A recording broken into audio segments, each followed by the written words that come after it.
Hello, Fightful Faithful. Welcome to another episode of Sour Graps.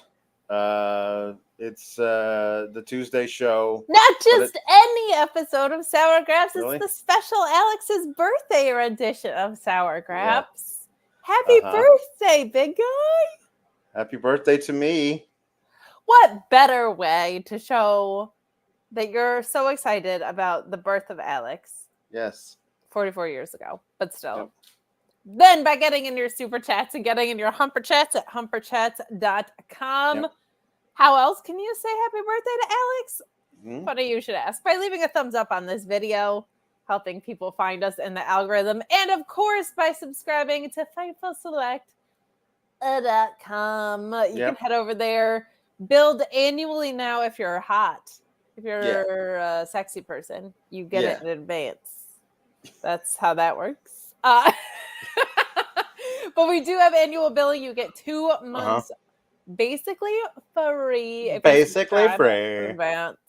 But so much happening at FightfulSelect.com, including contract news. There was contextual news on the releases. We always put the names public, but there were some more details back there. Some conflicting reports on Serena Deeb. Sean has multiple stories that he's heard for you back there. So much happening on Fightful Select and more. I don't know. Maybe there's a big Alex's birthday scoop, but here's a birthday scoop for you. I'm miserable. I had all these things planned, and then my day job made me cry like 3 times today, and I didn't get to do any of them. That's so sad. It's the worst, but then I was like, if there's anything I can count on, it's that NXT was going to be really bad on your birthday. Like, it was not a good episode, and it's kind of been getting a little bit better, but today it was like, no, not for Alex's birthday. We're going to take a nosedive. So thanks to NXT for doing what I couldn't. And also, if you guys want, it's not going to be good. No. But I will, as a birthday gift to Alex, attempt all of the impressions that you do either in tandem or in place of. That's to give you some time off. They're going to be awful. Sure. I will not attempt to Rey Mysterio. Because, probably a good idea. Yep. Yeah, no, that's just very insulting if you can't do that well. So, other than that, I will do my best Linders for you. I will do my best Ludwigs for you. I will do what I can either alongside Alex. If we could do the Spider-Man meme or in place of. It'll be Alex's call. Yeah. Tonight's puns. Do you have to ask their birthday puns? People? Birthday puns. The pressure is very high today after you guys showed out last night. Holy crap! Yeah. We were very blessed last night. We did the post Raw show on the main on this channel, and we decided to infiltrate. You decided? I decided unilaterally. I did not check with you about this or anybody else, but I decided anytime we're on the main, we're gonna make Sean a little extra money because he hates it, but I know he likes money. It's true. And so we decided to do puns on Mondays, and in honor of Kate's new lifestyle choice, we decided vegetable puns. Also, you again deciding. I decided vegetable puns in honor of Kate's lifestyle choice. So in honor of my lifestyle choice, birthdays, because I have decided as a lifestyle you're gonna have a birthday every time? To turn 44. I have decided. Well, good as for a you. Lifestyle choice. You should do it every week. Yeah. Well, yeah, it's gonna get pricey. But otherwise, because all the presents and stuff. Yeah, but they're buying them for you. What do you care? Listen, have you seen all of the unboxings? I buy myself presents. I know, but imagine everybody's buying you presents every week. That's true. Be great for you. That's true. Okay, so we actually, speaking of which, we had Mr. Johnny Darling says HBD Alex didn't listen live last night, so here's some delayed veggie puns. Kale Kim, Cellulose Lotharios, Q Hudson, Q Hudson, and Excalibur. Wow, those are good. Those are good on the late ones. It's really good. We had some bangers last night. Yeah. The best one. I mean, this might be a top 5 pun we've ever gotten across the board. Yeah. This is up there with Kielbasa. Yeah. Like, green bean Okraland, not a wasted syllable in the bunch. Like, and now all I can think of is, let me tell you, green bean. That's all I can think about. Mm-hmm. And it's so good. Also, Shallot Flair, Zach Caper Jr., Yam Yam Bigelow. Very good. Yam Yam Yigolo. We decided it was Yigolo. The chat said Yam Yam Yigolo. Yeah. So you got to bring it. You got to bring it with send us your birthdays, your cakes, your candles, puns. That's good. Electric Mayhem says, happy B-Day, Alex. They don't top Mean Green, but I wanted to add some veggie puns. Pick a pepper avocado. Pretty Peter. Avalon. Pick a pepper avocado. And for the Brits, Aubergine Edwards, who should ref the Bryan Danielson versus the Zack Sabre Jr. match for a vegan trifecta. There you go. He has to do a pointy thing, though. I realized that yesterday.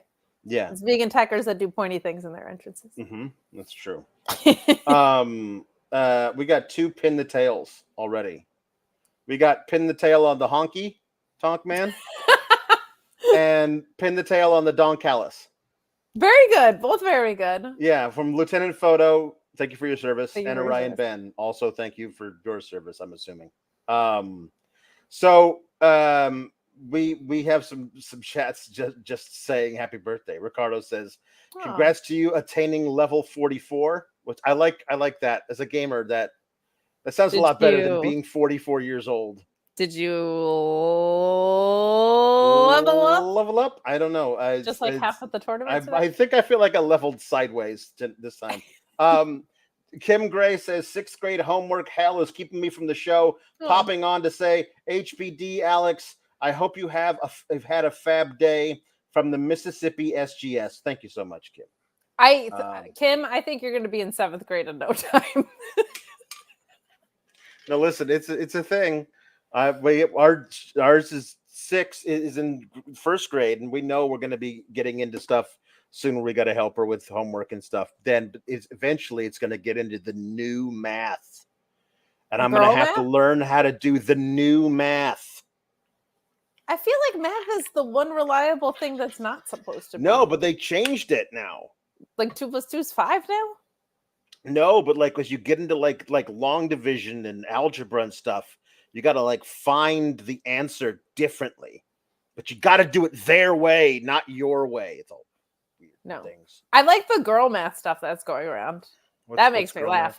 What's girl math is like it's free because I paid for it in cash, so it didn't affect like the numbers that's in my account. Or like, I bought that airfare 9 months ago, so it's free. Like it's that's girl math. Yes. No. Yeah. I bought this gift card for myself and paid with the gift card, and therefore it's free. Exactly. Yeah. Paul Elizabeth says, hoping for a birthday that doesn't suck. From me, Mrs. Elizabeth, Princess Kate, and the Prince of the SGS, JW Pringle. Thank you so much, Tall Paul. Thanks, Dad. Matthew Hook says, where are the Fightful hosts stopping by for Alex? They don't. Honestly, it's just not a I don't thing. think any of them are like, you know what we need to do? Make that show run longer. Yeah. So these Twitter messages, though, Jeremy's was really sweet, especially. Then they were too sweet. That falls under the category of compliments. And you know how it does make me feel. I get very. Here you go. In addition to puns, if you want to send in chats. No. But like medium compliments. Like, Alex, okay, good. You are all right. That's good. Yeah. Like, Alex, you're neat is where we're topping out. Like, so that way we're complimenting Alex, but in a way that he feels comfortable. Like, you're just fine at this. Good. That's nice. I like that a lot. Okay, we have a couple of good jukeboxes for later.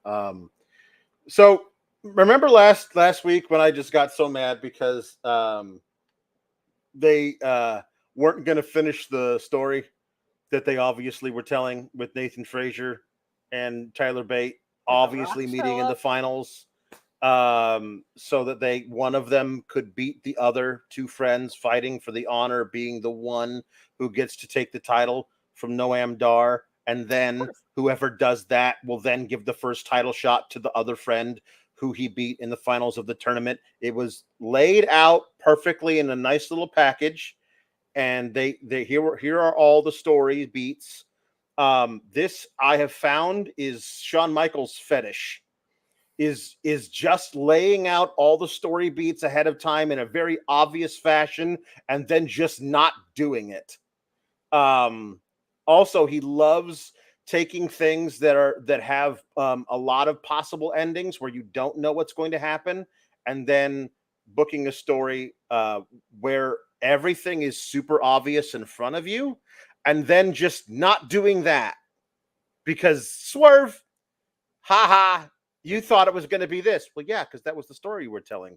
You weren't telling this story, Sean, but it's a different now, so it's a swerve. So I outsmarted you. So here's my issue with that. When people say swerve, that means you're veering from the road that you were on. Mm-hmm.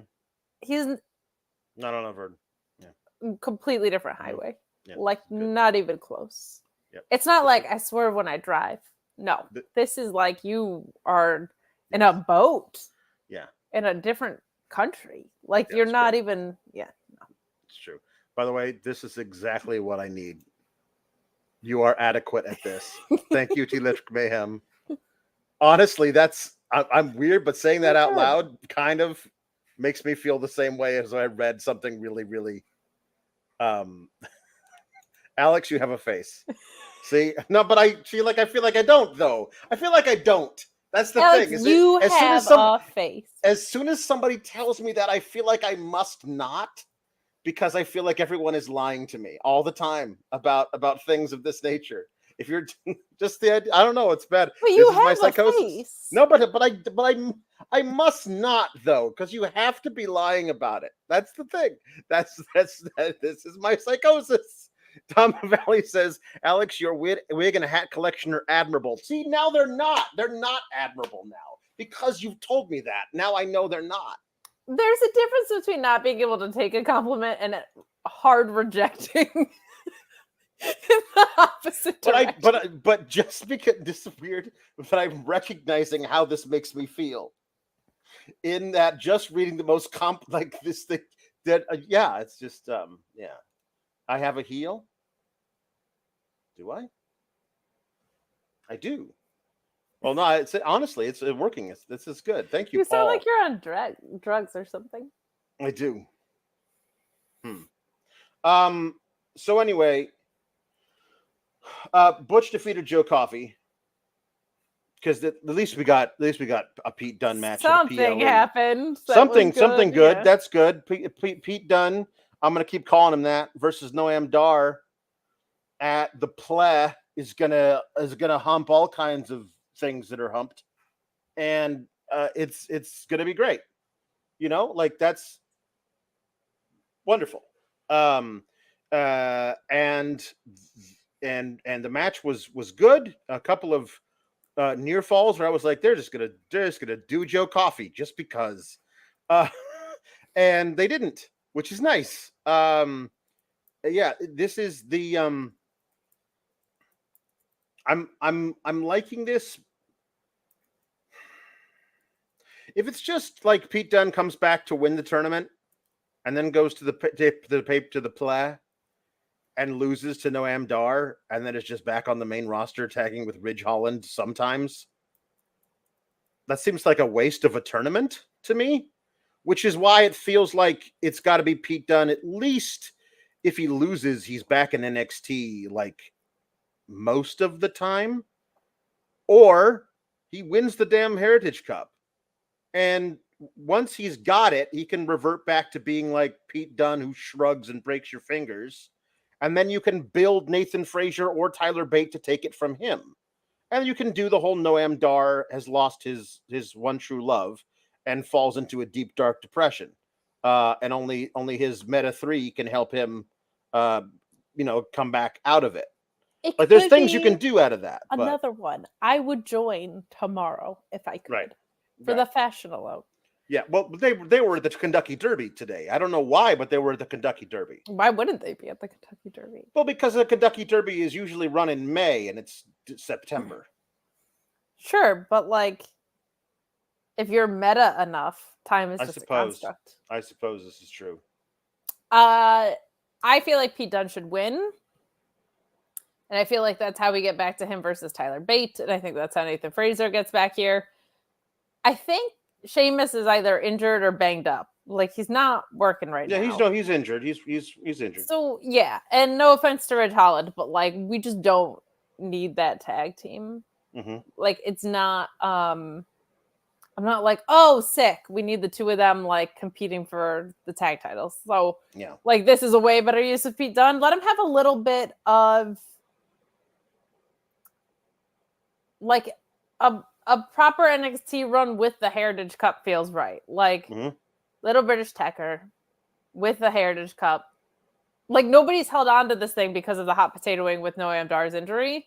Right. So let him have some consistent reps with it while this is going on, and let him have it for like 2 or 3 months. I feel like it could be a really fun way to go. It's a great mid-card force on the show. Yeah. Like, it's probably my favorite thing that's on the show. So yeah. So at least we got Pete Dunne. That's good. Oh, hey, by the way, I don't know if there are people here who only watch this particular version of us on Tuesdays. Since then, Mustafa Ali got released, and he was supposed to have the title match versus Dom on Saturday. And they were like, well, we still want to have Dom get booed in Bakersfield. So let's figure out another way to do that. And what they did was they announced there was going to be a triple threat between Tyler Bate, Axiom, and Dragon Lee, who lost in Dominic's best match last night. Correct. On Raw. They had Dragon Lee dragged him to the best match that he had been in. And that's good. But so it's they booked a triple threat where any one of those three guys could have won that triple threat and become the new number one contender to lose to Dominic in Bakersfield. But it's true. We'll put a pin in that and come back to that later because, spoiler alert, that's not what happened. That is not what happened. But we do have some chats and we do have some guests that are on their way in. We have what now? We have Lord Kev saying, just the usual stuff of Alex, you're the worst and I loathe you. Opposites day. Alex, I enjoy how you try your best. That is like nice. The perfect medium compliment. And Tim saying, Alex, mediocrity could never.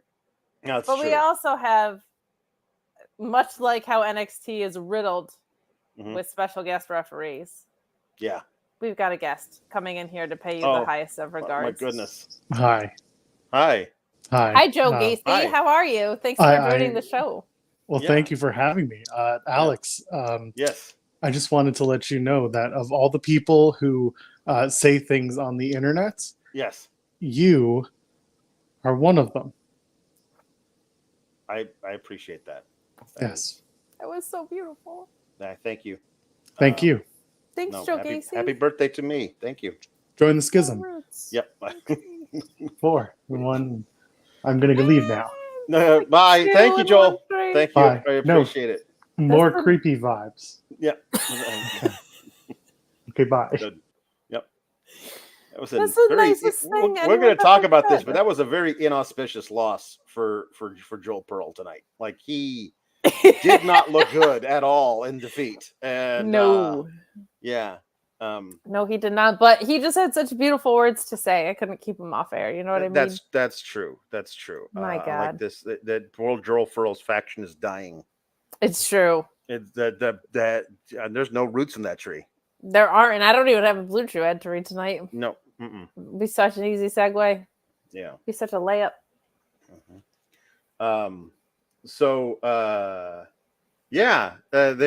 They set up something where it was going to be a triple threat to number one contender.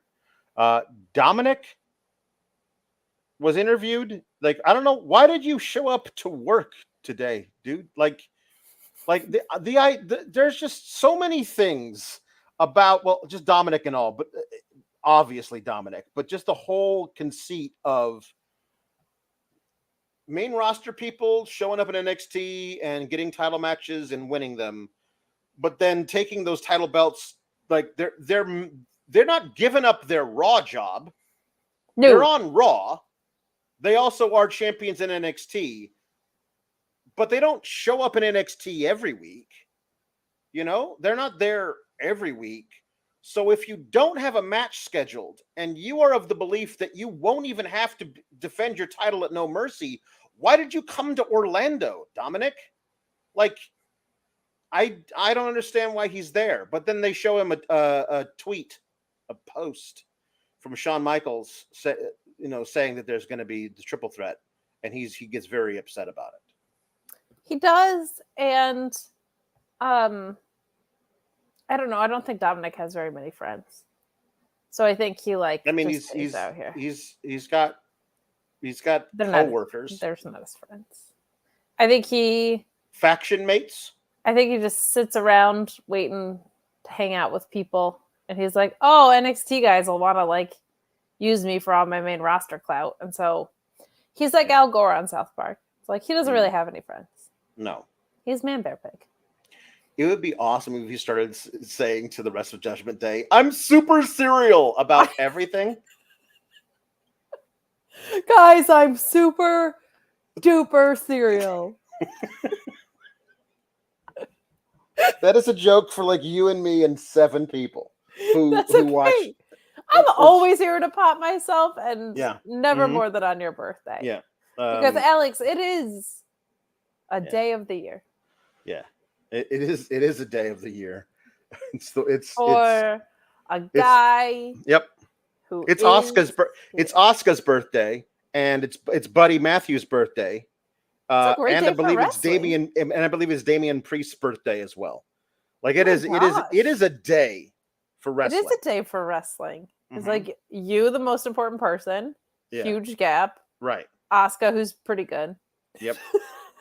Mm-hmm. Yeah. One of the best women's wrestlers of all time, That's good. So Trick Williams has a match. What was happening in wrestling 9 months ago? Honest to God, it's Ortiz's birthday too. Whose parents were getting busy and making wrestlers? 9 months. Well, I was born 2 weeks late. So I was too. Wow, look at that.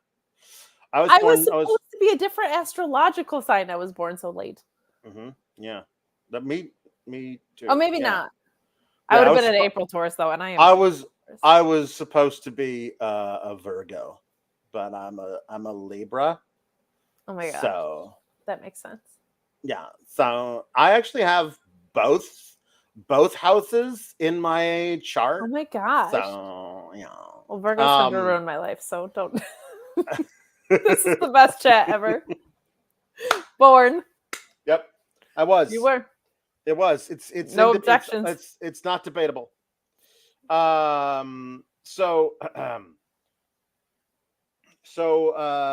we get Trick versus Joe Gacy versus Joel Pearl.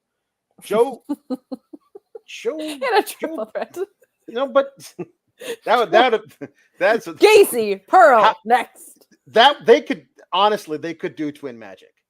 Joe Pearl and Joe Gacy could run a Twin Magic gimmick way more than the Renegade Twins. It's really good, honestly. So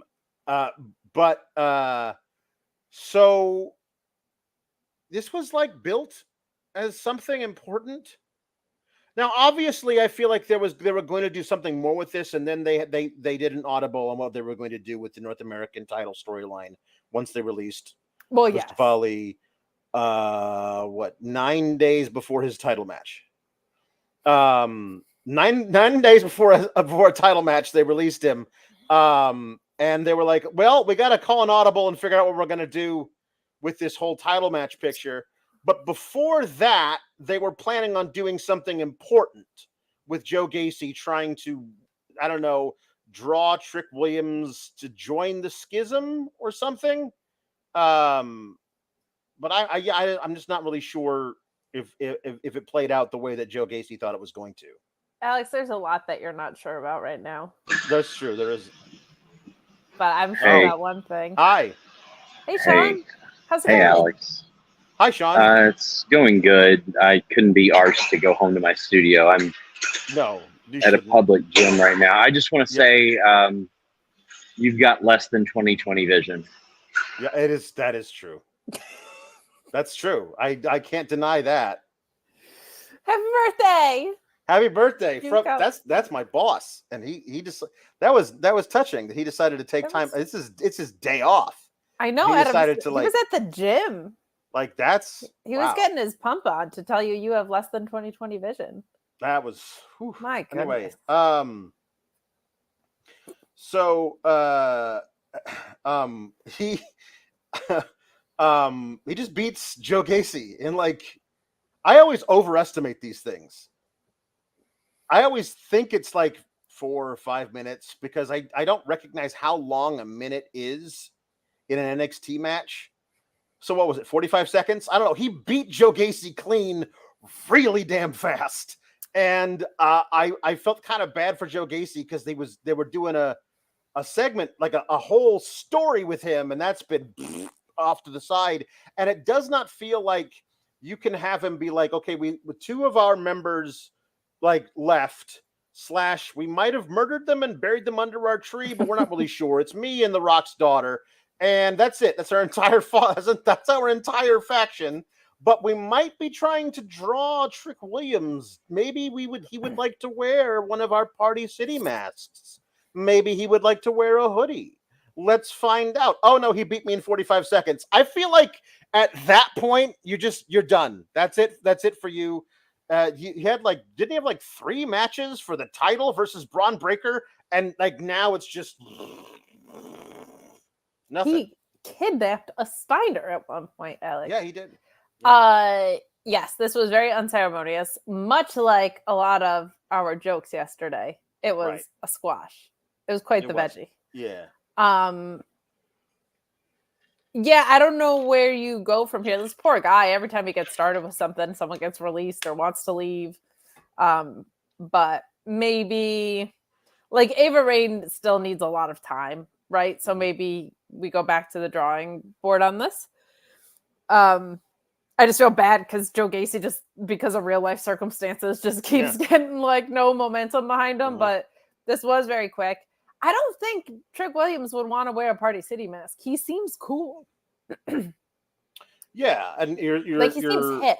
Like what you're implying is that cool people don't wear Party City masks. Well, especially those ones. Yeah. I'm inclined to agree with you. I mean, I don't know if the evidence is there to back it up, but it seems like a hypothesis I can agree with. I mean, masks, yeah. Hats, though, completely different situation. I feel like all of his tweets are cryptic, but I don't know if when you're talking about a shock that Joe Gacy's tweet was cryptic. Maybe somebody can find that out, what the actual text of that is, Luis, and then I could read that on the air so we can know what this is. Juju says this show was rough to sit through besides the Fatal 4-Way opening match in the last segment. Yeah, welcome to our... We are NXT.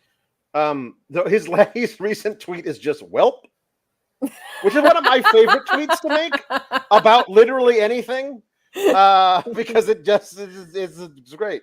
God love him. Yeah, no, welp is a great way to say that. Welp. Jeremy Thomas says, I am one of those 7 people who loved that reference, the Super Serial reference, so thanks for that. Super. Alex, you are a year older, and that is the thing that happened. This is also true. That is true. I am a year older, and that is the thing that's happened. They interviewed Trick Williams after squashing Joe Gacy. And he says, well, that felt good. Got rid of Joe Gacy. And Melo's going to go get keep his gold. But you know what? I think it's time to get some gold of my own.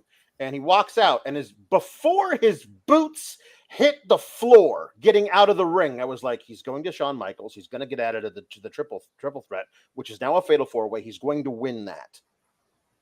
Well, at this point in the night, I thought, well, that could be one of those crazy happy accidents thing where they're like, listen, Trick is getting to a point where he's incredibly over with the crowd. He has improved a lot. I will give him that. And people love what they're seeing out of that guy. He's got the body that they love. Now he's put on a lot of weight. Like, he's tall, he's built. Maybe this is the dude that they're just going to call an audible and say, this is the guy in front of a big audience. Have him beat Dominic and do something. At this point, I thought there was a 40% chance that he might beat Dominic on Saturday. There was 1,000% chance at this point that he was winning the Fatal 4-Way. Correct. But a 40% chance that he was going to beat Dominic? And they systematically destroyed all of those possible chances with one segment backstage later. And I just don't understand why you do storytelling that way.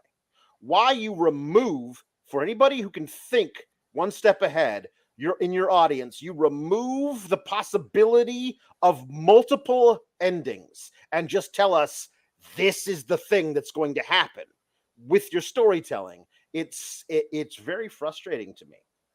The answer is because it's your birthday. And this is Sour Graphs. And they just wanted to make sure you had something to be sour about. Mm-hmm. I actually thought it would have been very cool if it was like Carmelo and Trick were running things in different pictures. Mm-hmm. Yeah. Or if literally anybody else, obviously he was going to win this. Yeah. But like if literally anybody else in that triple threat beat Dominic, I would like somebody to beat Dominic. Yeah, that's true. Yeah. Brother Ray says, wow, last time I watched NXT, Trick was horrible. Yes, this can have been true anytime up to, I don't know, 2 months ago. Like, he was not great. His last couple of matches on TV, particularly the stuff he's been doing with Ilya Dragunov, but then again, that is Ilya Dragunov. So take that with a grain of salt. He didn't look bad at all tonight in the ring with those guys in the Fatal 4-Way, but again, those guys are all great. And then the singles match with Joe Gacy. He wrestled 2 times in one night. Looked good. Like, he's going to get better and better, but he was not good for a very long time in the ring. He's gotten a lot better. Good for him. Yes, he put in a lot of work, clearly. I feel like we saw it get incrementally better, too. And a lot of it has just looked like a comfort thing, which comes from reps. Like, a lot of these guys are super green and young at this. So I don't know if Trick was. I actually have no idea what his if he was on the indies or not beforehand, but it's a lot. It's an overwhelming ecosystem to enter into. But yeah, he's been great, and excuse me, the presentation has been great as well. Like, they've made him feel like a big deal.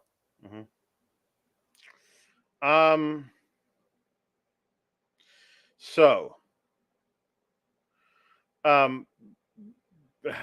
Baron Corbin defeated Josh Briggs. And I don't know what to say about that other than that's a thing that happened. They were fighting because Baron Corbin was like, everybody in the locker room around here is soft, and Josh Briggs said, I'm not soft. So they had a match about it, and then Baron Corbin beat him. Baron Corbin has a big arm sleeve that says "burn" on it, and one of his legs of his tights says "burn" on it. I was like, does the other leg of his tights say "burn"? To say the ships? Because it'd be really funny if his one leg said "burn" and there's. I think he does. The ships. Does it really? I think so. Yeah, I think. Well, then it says "burn." Then if you just read his entire body, it says "burn the ships." Burn. The ships. Let them burn. So, hey, you know what? Baron Corbin, more like Burnin' Corbin. Ayo! Yeah, you know what was funny about this too was, I mean, Booker T doesn't know where he is, but like Vic Joseph also had no idea what to do with this, which was funny. It was like, these guys don't like each other because they're fighting in a wrestling ring. Like, there's not really a story here. This was obviously to set up what we got after with Braun Breaker, which is going to be very good and has had some story built in. I don't think we needed like a "you're soft" backstage segment. I think Baron Corbin could have just been like, I'm here. I got no one to fight tonight. Send somebody out. But this was fine. This was fine. It happened. Much like your compliments, it was there. Yeah. It happened. I'm sorry, Bill. Double Vest. Yes. Also, AKA Single Jerkin. Yeah. AKA Josh. He was Single Jerkin tonight, but AKA Josh Briggs. His government name is Josh Briggs, but nobody knows him as that. And yes, Ramo, there was no As the Horse Girl Turns this episode. No, though she did look like a 90s dream girl today, the way her hair was done. She did. She did. She was like a couple butterfly clips away from being a straight up 90s movie pink fuzzy border girl. Yeah. Let's see here. Wait, hold on. Did we? Oh, wait. Oh, here we go. There are some happy birthday stuff that I'm going to have to read. Sepha says, "Happy birthday, Alex. Hope your hat doesn't weigh too heavy on your head. Please consider your neck health." And thanks for SGS. It is a show to watch. It is a show to watch. It's definitely that. Sean gets told that a lot. Michael Dammit says, "Happy birthday, Alex. You're slightly above mid." Alpha Bill says, "Alex, I love how you can just wear anything." Oh, that's the best. Now, see, backhanded compliments are different. That is so good. That is great. Ricardo the Firefly says, "Alex, your beard is hairy." It's true. I do need to trim it. Orion Ben, "Alex, at least you tried," which is true. At least I did. Isn't that a Simpsons thing? I knew a Simpsons thing. It's a Simpsons thing. It's good. Yeah. And a cake, right? He's like, "At least you tried." Mm-hmm. I knew a Simpsons thing. MD Cyclo says, "Alex, you are not great at your job." Louisville says, that is a pun. So I'm going to move that to the pun section. Jonathan Hedman says, "Above average Alex Pawlowski." See, I mean, I don't know. The above thing is making me a little queasy. Average Alex is a great way to do it. Just right down straight up the middle. And Mr. Bandana Head said, "Alex, sour grapes is cromulent." It's a perfectly cromulent show. So thank you. I appreciate that. Now,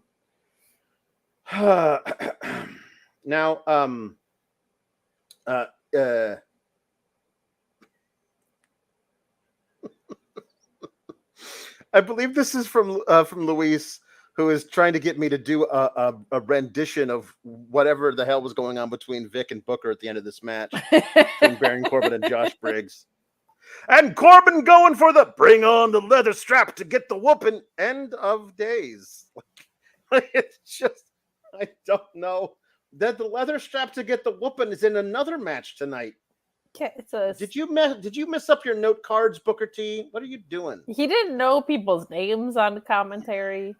And not only did he not know people's names on commentary, he didn't even give them fun nicknames like we do. No, it's true. Yeah.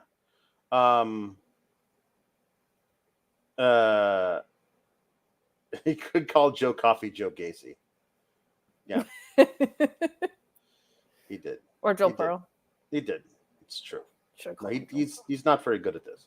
No, he's there's a very long Becky and Tiffy video. They have a very big match on the pay-per-view, and neither of them appeared live. I never like when they do that, but they do it constantly. Like, it's a consistent thing they do. They'll pick one match at the takeover /PLE, and they'll just have neither competitor appear live on the go home. It's a thing they do every time there's one of these. I never like it, but I guess I got to get used to it.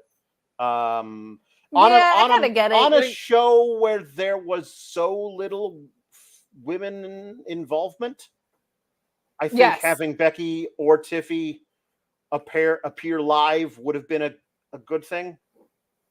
I think Tiffany for sure, because she's probably not going to win.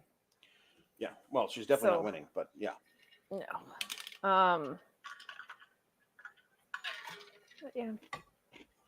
The video was good though. Video was really good. Video was really good. Tiffany being like, "I've had to deal with you for like a month and I already hate you." It's so good. It's good. That's good stuff. Makes me wish she was winning her title back, but sure does. Anyway, okay, so this is one of those deals that they do more and more now, especially with Tony D, and I wonder if because he is so good at these, they are more likely to do this with him than other people. But it is this is the seat at the table thing where they're going to have the champs Tony D and Stacks at an Italian restaurant, Uncle Cesare in the kitchen, making up the big ziti, and so the formerly known as Los Lotharios show up. They just feel like they should be gifted the title match, but they're not really interested in eating.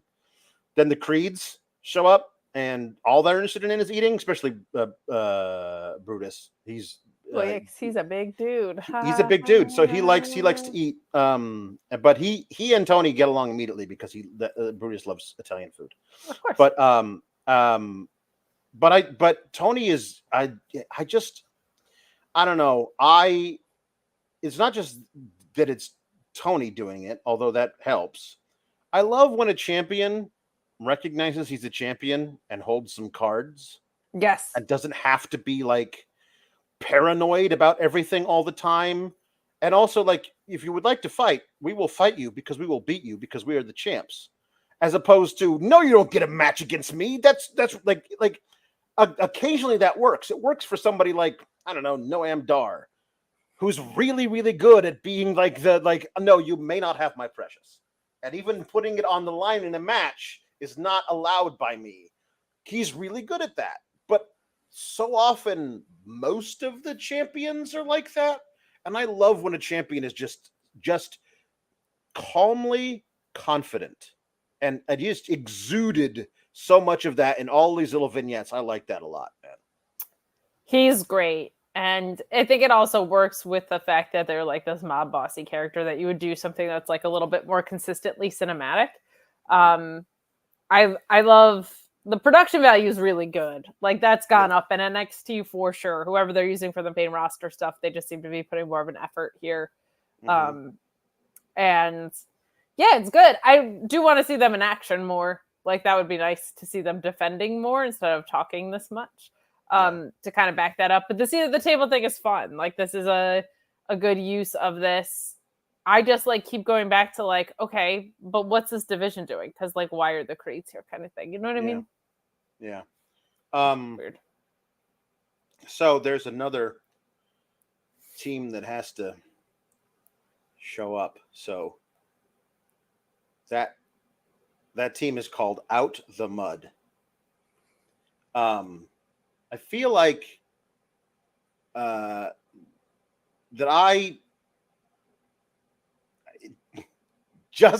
it feels very weird when Vic Joseph says, and the winner of this match, Out the Mud. Like he wants to put an of in there so bad. Yeah. And honestly, so do I. I'm sorry. Like I understand the vernacular culturally and that, but I don't belong to that culture. And so I feel like if I remove the thing that I feel like I'm trying to like somehow comment on it, and I'm not at all. Yeah, so it's uncomfortable. It's just a weird phrase, Out the Mud. It's just also like, I'm sorry, like Reggie is Scripps and Reggie. Like this is too stark of a transition for a guy that was a connoisseur and a master voice modulator guy. When he started shit talking the camera after they beat Hank and Tank, there was a match. They beat Hank and Tank. He's not even bad at it. It's just not the same guy that I've been seeing for the past 2 years. Lucien and Bronco, their deal is they were once highly touted recruits coming out of high school in the Miami area, I believe, and they each went to different colleges where they played football at a fairly high level. I don't know how good they were, but you can tell by the way they move, they're natural athletes. And honestly, that's a big deal. That's a leg up on a lot of people that they don't have to be taught this. They just know how their body moves and they have good timing in that way. Good for them. But this is their at maximum third match, and they've qualified for a tag title match. And against Stacks and Tony, who've done a lot of stuff together, but they're the stars of the division. And former champs, the Creeds, who you know how good those guys are, and then Los Lotharios, who had a bad track record of win-loss records on the main roster, but it's Angel Garza and Roberto Carrillo who are amazing. Yeah. So it feels a little early to be throwing out the mud, which I have to do air quotes if I say the name, in there with that and expect greatness. At least feels a little early to me. But anyway, they beat Hank and Tank with an assisted Alabama slam thing. Looked decent.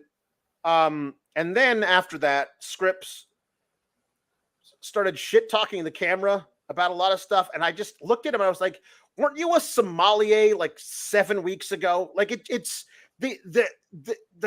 it's just been such a rapid change in all of the things. All 3 times. Yeah. And it's been a weird one. Just felt, yeah. It's just, I don't know. It's gonna take some time to settle in because they went from sommelier to Cirque du Soleil guy to masked voice modulation guy to unmasked not anything like this to now this. Very, very, very quickly. So it just feels very odd. I'm honestly, like, I don't know, speaking from outside, but just from watching it, it feels as jarring as when Apollo Crews decided he was Nigerian one day. He said in a promo, "This is how I actually talk.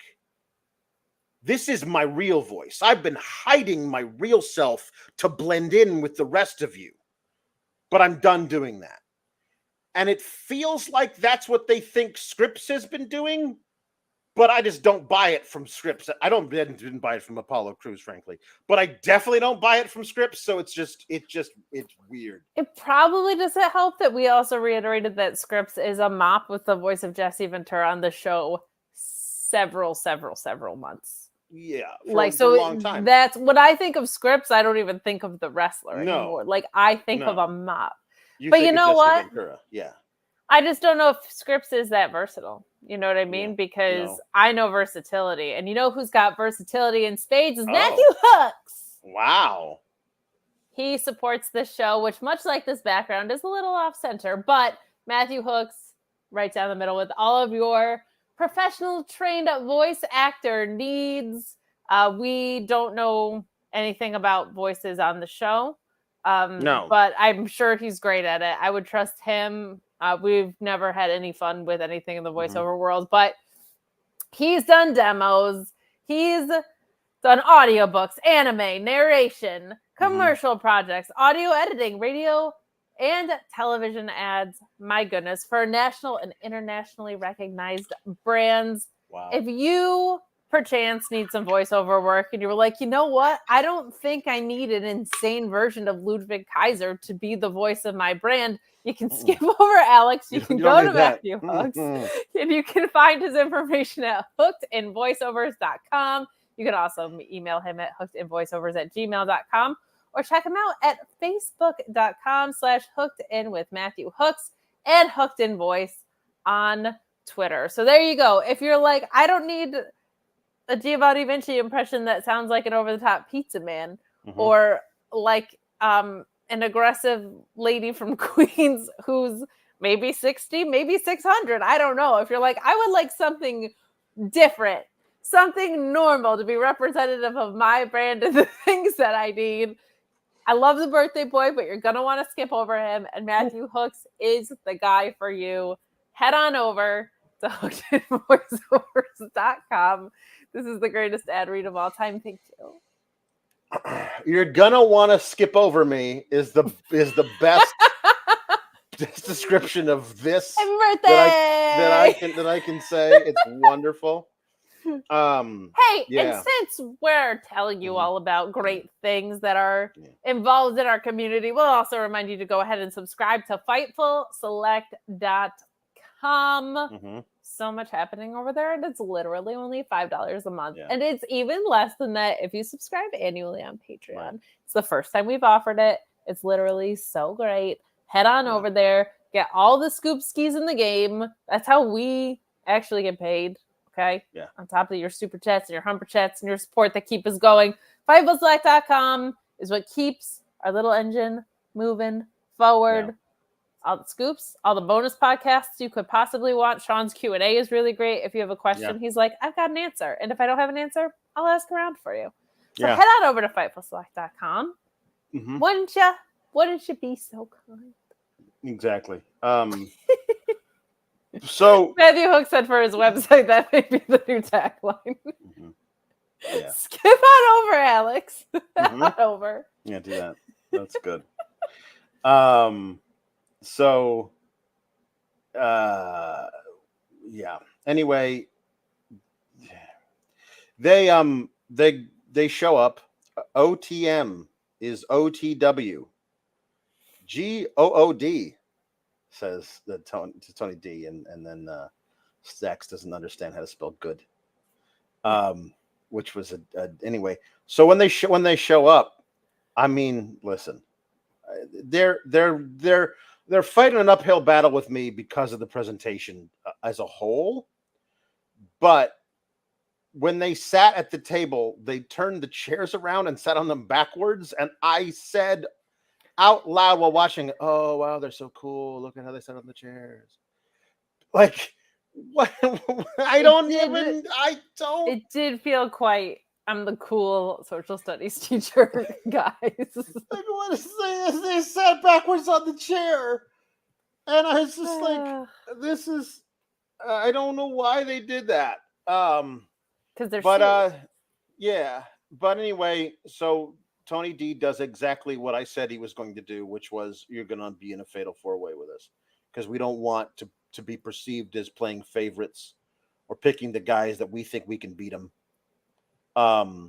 And so so he invites them all. But now I saw somebody in the chat. Maybe this is where AOP debuts and wrecks everybody at the in the middle of the match, kind of a thing. Maybe this is where Jade Cargill debuts. She alone comes in and just wrecks everybody. She hits the jaded on both Bronco and Lucien. and then Scripps is like, I'm with her now. Like that's what they do. No, Brutus's hunger did save the whole segment. Him being addicted to cake is great. I want this cake. I want this cake. I want this cake. It's the best. Eddie Kingston's the best, you guys. He's the best. He's just. I know this is an NXT review, but it can't be stressed enough that Eddie Kingston's the best. He wants this cake. Yeah. So Matt Menard was like, "You're not hungry anymore," and he was like, "I want this cake. I want this cake."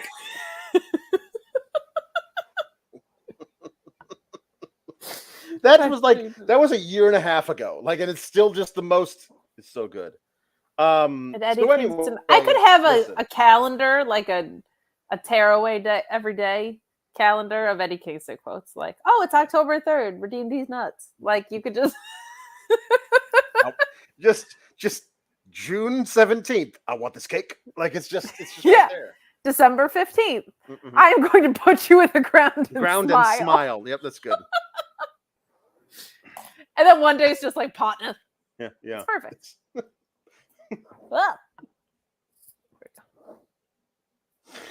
My demons know how to swim. October 4th. Anyway, so yes, it's been decided this good. They drink with their favorite beverages. They do. Both Tony D and Stacks have red wine, as well as Los Lotharios, or whatever they're called now. Lucien and Bronco don't drink anything. And the Creeds drink milk. That was something I did like. I did like that a lot. But anyway. It's Friday the 13th on Eddie Kingston Killer. I hate the air that you breathe. Yeah. It's good. Here's the thing. What the hell are the Creeds doing? Like, if they're not champions, they need to move up. Like, there's no middle ground left for them anymore. You can't convince me that this is a different thing. Like, you could honestly, right now, I could give you maybe up to 10 acts in NXT that have done everything they're going to do, because I know they're not going to book them to win titles, or they already have had a title run. And then they can go up. You can do up. And then there's probably 10 acts corresponding on the main roster that could come down, and just use them to build the new class of people who need to be working against people who can lose. And those people are the people who are not doing anything on the main roster right now. So like there's some stuff you can do right there, but yeah, I don't know. It does feel like Tony D and Stacks win this because they haven't had the titles for very long. But also, like, if they give Tony an actual mafia when he goes to the main roster, that dude's main roster ready right now. Yeah. You know what I mean? He just can't just be up there with just Stacks. He needs to have like five or six. It needs to be like how LWO versus them was here, like in NXT. Like they gotta be called up with a bunch of people. Yeah. Feeling GP says, I'm 100% sure the only person that hates compliments more than Alex is Eddie Kingston. I don't know. I hate compliments a whole lot. Like, I'm not willing to fight Eddie over it, but you know. I mean, he's got a gasoline can. So yeah. I think my dog is being insane, so I'll be right back. Okay, you do that. Maybe read some more puns or something. I'm gonna read some more puns. Kate's dog is being insane, so I'm gonna read some puns. Ooh, there's some good ones too.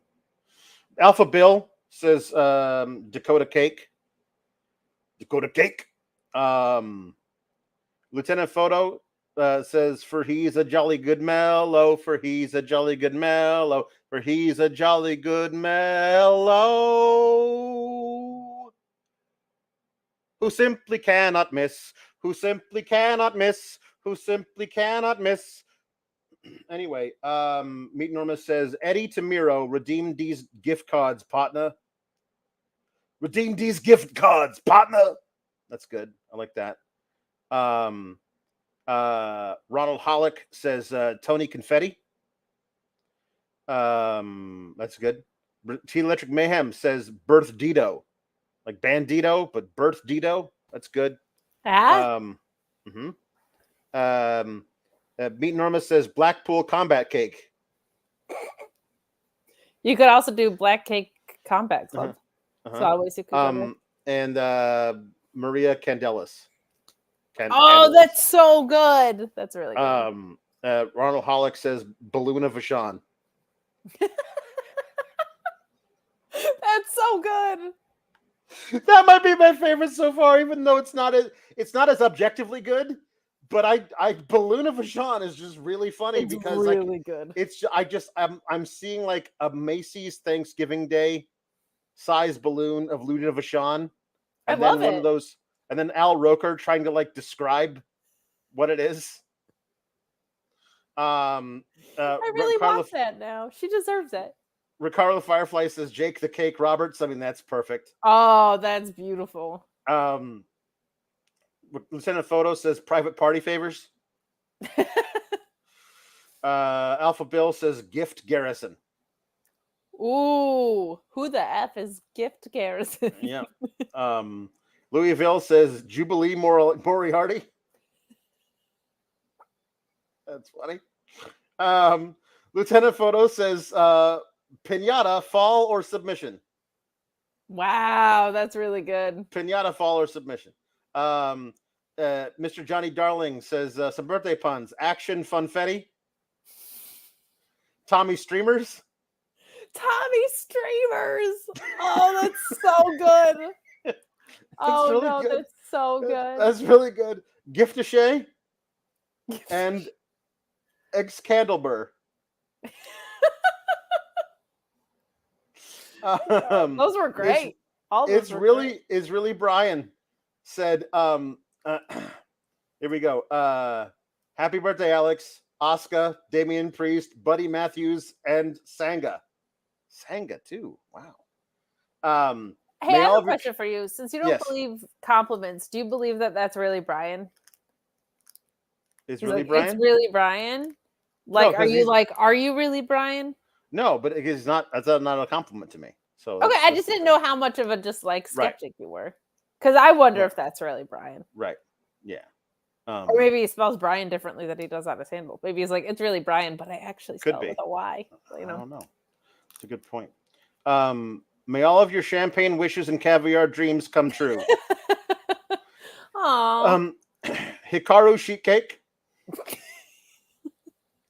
Malachi Black Forest cake. Red velvet cake. The Fallen Angel food cake. Christopher Daniels. Fallen Angel food cake. Christopher Daniels. Yeah. Okay. Eli cake. Yeah. And Louisville says UG Pinata. Wow. That's really good. Okay. All right. There we go. Jeremy Pringle says, happy birthdays, Alex. Apologies to you, Kate, and the rest of the SGS, especially Papa Paul Elizabeth for being tardy. I had to go out of town last minute for business. What did I miss? How dare you? I mean, listen, honestly, this is it's beyond the pale at this point. I'm marking you tardy. You should. And this is, you see me after class. Meet Norma says, Kate, sup, partner? You are a beautiful, intelligent, charismatic, talented human being. Alex, it is your birthday. And that is great and exactly what I'm looking for here. Thank you, everybody. Thank you. Yeah.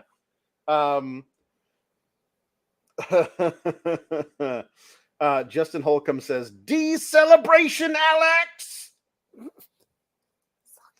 Ricardo the Firefly says, Brutus the birthday beefcake.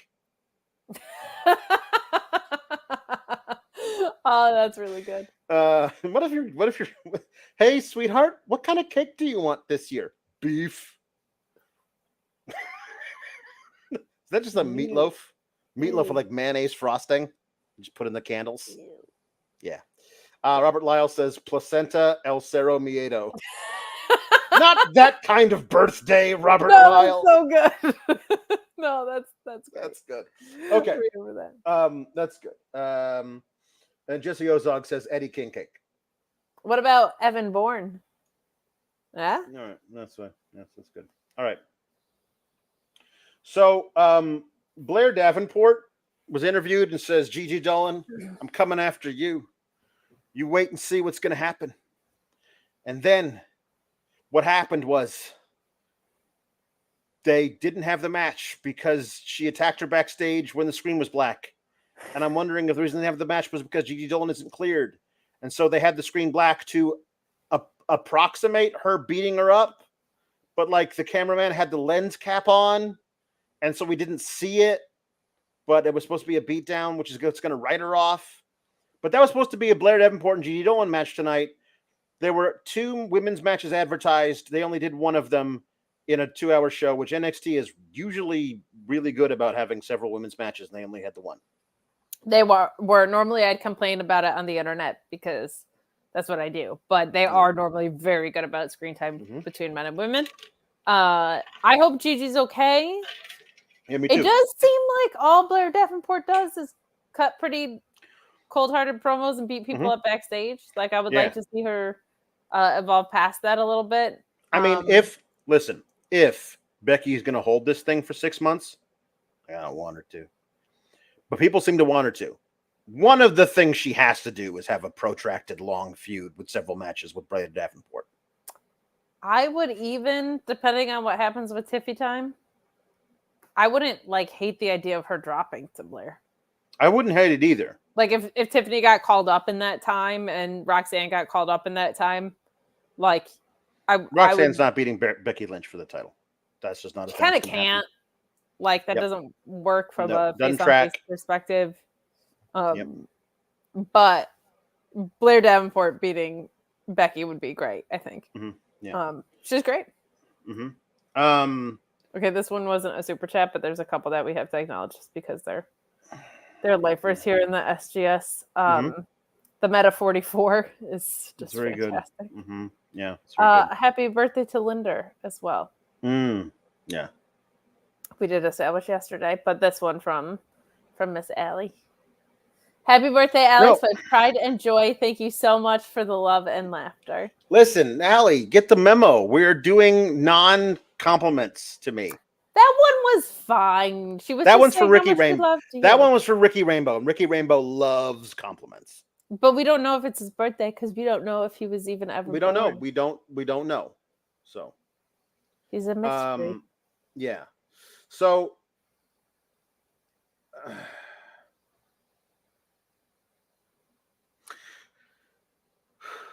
strap match. This is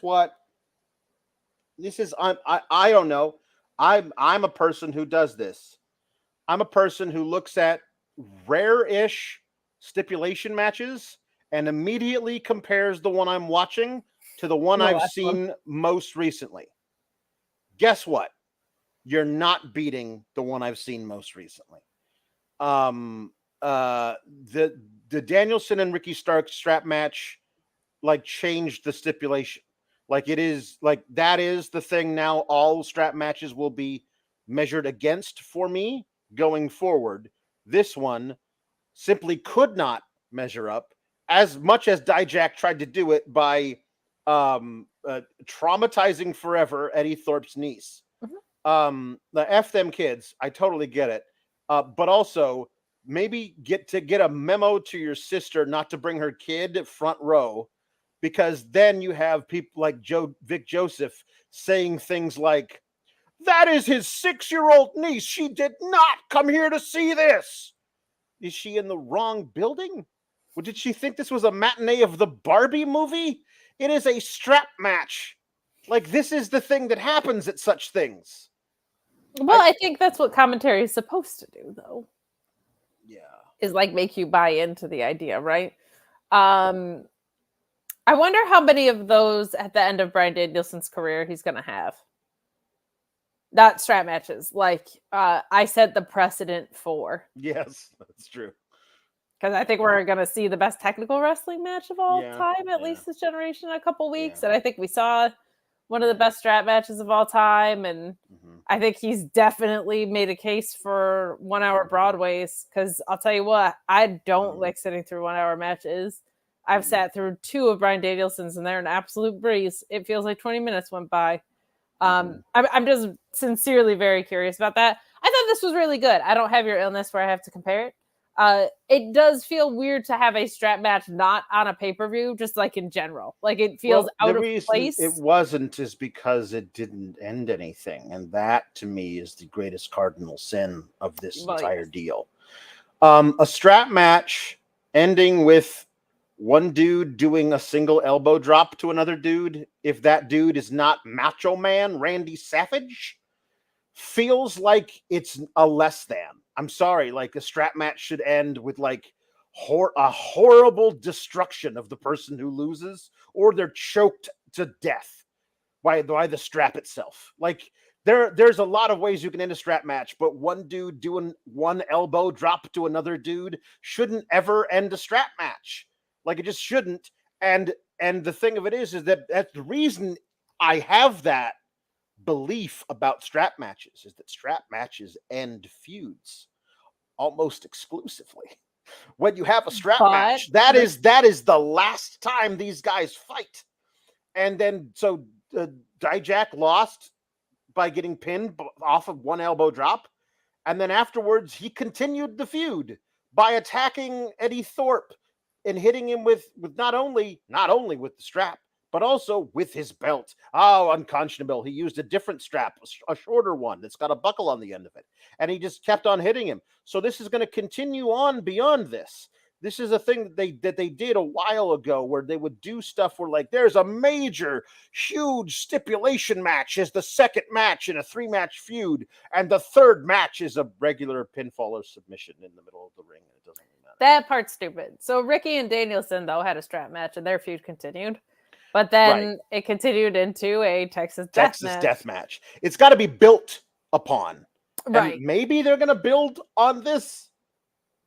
But I'm waiting to see that happen before I think he should have a regular match with the tree. That's the foreshadowing. Yeah, and a strap match shouldn't be on a non-pay-per-view, and a strap match should, in most cases, be a blow-off. Most stipulations should be a blow-off. But to your point, like the strap not coming into play in the finish kind of felt like when they have steel cage matches and it just feels like you're watching it through lattice work because they're not using the cage. Like it's just not it didn't like get into the gear that this could have gotten into if it was supposed to end the feud. I don't think either of them did anything wrong. I actually think they have great in-ring chemistry. I like them both quite a bit, and I think they feel comfortable laying in on each other, which is refreshing to see. But it's just, strap matches should be blow-offs and also not, this wasn't a main event either. This was just like in the middle of the show. And I was like, all right, like that's just weird to have something that's supposed to feel that violent and important not be. Ryan Ben says Lil Thorpe and also Lil Gable, they're gonna go all Kill Bill on WWE Creative when they grow up, and that's true. This is the second sad little girl we've had. Yes, I know. Like they will find each other and they'll train each other to be deadly assassins. And they're gonna. Bruce Pritchard is gonna be just gonna turn on the light in his bedroom one night in 15 years. Both gonna be in yellow jumpsuits. Two 21-year-old women will be in there, and they'll just dice him up with knives. It's gonna be great. So they have announced Blair Davenport will take on Kalani Jordan at No Mercy. Kalani Jordan was mentored by a woman who was released, who had less wins than Kalani Jordan did. I watched all the stuff that they did with Kalani Jordan. Never once did I say this girl's got to get on a pay-per-view, and now. I mean, she seems to have a bright future ahead of her, but that future feels like 6 to 12 months from now. No offense to Kalani Jordan.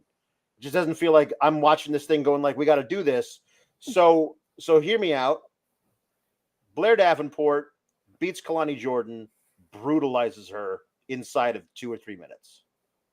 This is light work. I want someone else. Send anyone you've got. Jade Cargill.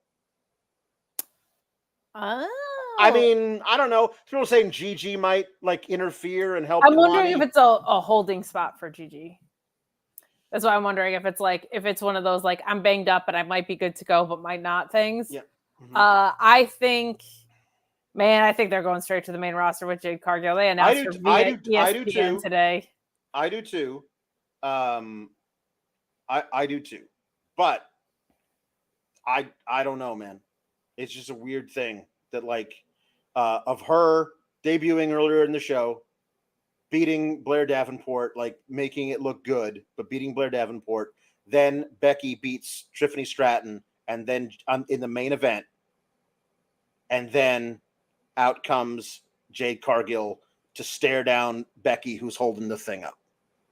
And if you're gonna have her come after Becky and take the belt off of Becky, if that is the thing they were going to do, I'm not saying I think that's what they're going to do, but if that was the way you were going to do her, you have her come out and get a big cheer for beating up the bad girl who just beat up somebody and kept brutalizing her after the match or whatever. Gets a big cheer, big response, and then you have her come out and you set up that thing. I'm coming after your title. If they were going to do that, if that's the thing they were going to do, that's a way they could do it that would satisfy me, I suppose. Yeah. It would, but it would make me even more mad about what they're doing to Tiffany. Because it was like, if you're going to have Becky drop in the same time frame anyway, just have it drop back to her. But yeah, but if Saturday is the last match in NXT for Tiffany Stratton. Oh, sure. Yeah. If that's, you know what I mean? It might be my last one. Oh, I'm going to be so sad. My one impression is going to move up to the main roster. No, she'll always be here. She'll always be around. Her spirit will always be here. So here we go. Okay. Thea Hale showing off her new outfit to her dad, Andre Chase. I say her dad, Andre Chase, and her older brother, Duke Hudson, because that is absolutely the relationship portrayed in this backstage.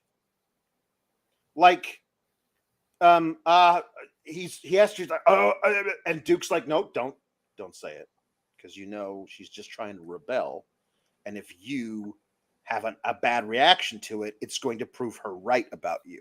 So just don't say anything. And he's like, well, I think your outfit looks great. Oh, really? Is that what you really think?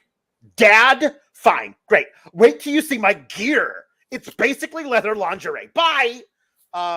What is any of this? What is happening with womanhood has arrived? Mm-hmm. She doesn't go to chase you anymore. She goes to the University of Womanhood. It sounds like in 5th grade when they would like teach you about the female body. Like the boys would be in one class and you would be in your class. Your parents had to sign waivers that it was okay to talk about sex. Your family life book or whatever. The University of Womanhood. So uncomfortable what they've done with her. It's so uncomfortable. Yeah. Like, give a female heel a character trait other than wearing black leather. Honest to God. I know. This is so weird. And it also feels so not her. And I know that's like half supposed to be the point. But like, this is just not. This is just bad. This is just bad. And it's not doing JC any favors either. Like, this is so bizarre. It was very uncomfortable to listen to. The University of Womanhood, that she's transferred to the University of Womanhood, is, yes, that's a thing they said. I don't know if that's a direct quote, but definitely a thing. Womanhood was used way too often. University of Womanhood was a thing that was said. Yeah. And womanhood has arrived. It makes it sound like she got her period yesterday. This is so weird and uncomfortable. Yeah, she's 19, man. 20 now. 20 now, yeah. The terrible 20s. Ha ha ha. This is so bizarre. Like, this is just like, because it's not even like objectification as much as it is just really fucking weird and uncomfortable. Like, this is odd. But the idea that she's doing it to like get back at Andre Chase for throwing in the towel during her submission match months ago, that this is how long they've taken to tell the story. Remember when she was being laughed at by the guys in the club, which is actually the kitchenette in the backstage area? Like, they don't even pretend. They had a backstage segment tonight that took place in the exact same spot, but they weren't hiding this time that it was just the kitchenette. It's weird. It's so weird. But yeah, she beats Dani Palmer. She was like built to have a title shot, and then they did this with her. This was how they got out of that. This was how they were like, we got to capitalize on her being able to do a Kimura. They've never actually gone back to the fact that like she was being trained by Drew Gulak and Charlie Dempsey and Damien Camp. They never like went a back real to wrestler. That. Why didn't they go? If you want to have her rebel, why didn't you go from "You're a joke university, I'm a real wrestler"? Yes, that is the story you tell. If you want to tell a story of her coming into her own and not being the Chase U girl, then have her like become a little techer. Is a really cool way. That's a really cool way of doing it. I'm like a serious young woman now. Yeah. In this like badass. I like have her decide I'm going to become like a serious MMA fighter, and I'm going to learn from Drew Gulak how to do everything. Daphne keeps trying to eat things. Hold on. No. So Joel Pearl pointed out that her new music is basic. Is it the exact music from Jody Threat from Impact? Is it the exact music? Did they just like pick it out from like a pile of music? Did they hit shuffle on their iPod? And the thing that came up was Jody Threat? Hello, it's me. I can't do the Scrubs voice. But no, I'm pretty sure Thea Hale's theme said Thea Hale in it. Or like Thea. Okay, good. But it's basically Jody Threats. Very similar. It's extremely similar. Yeah. All right. 1 second. Cora Jade, JC Jane, Tatum Paxley, Dana Brooke before her release, and now Thea. How much leather do you need, HBK? I do believe HBK has a thing for women in black leather, which is not like, I'm not here to kink shame Sean, I'm not here to kink shame, but I am here to wear a funny hat while saying things like, I'm not here to kink shame. So there you go. Anyway. Is it because I'm vegan now that they've gone like overkill with the leather? It could be. It could be. Poor cows. Backstage, Trick went and talked to HBK, and then he went and talked to Tyler Bate and Axiom and said, I'm added to your match. I wanted to let you guys know. And they said, okay, cool. And then he goes and talks to Carmelo, who is tweeting, responding to tweets, texting somebody. Yeah. He's doing something on his phone and he can't look at his friend who's trying to tell him, I got a shot to become the number one contender for the North American Championship. And Mello is like, yeah, hey, whatever.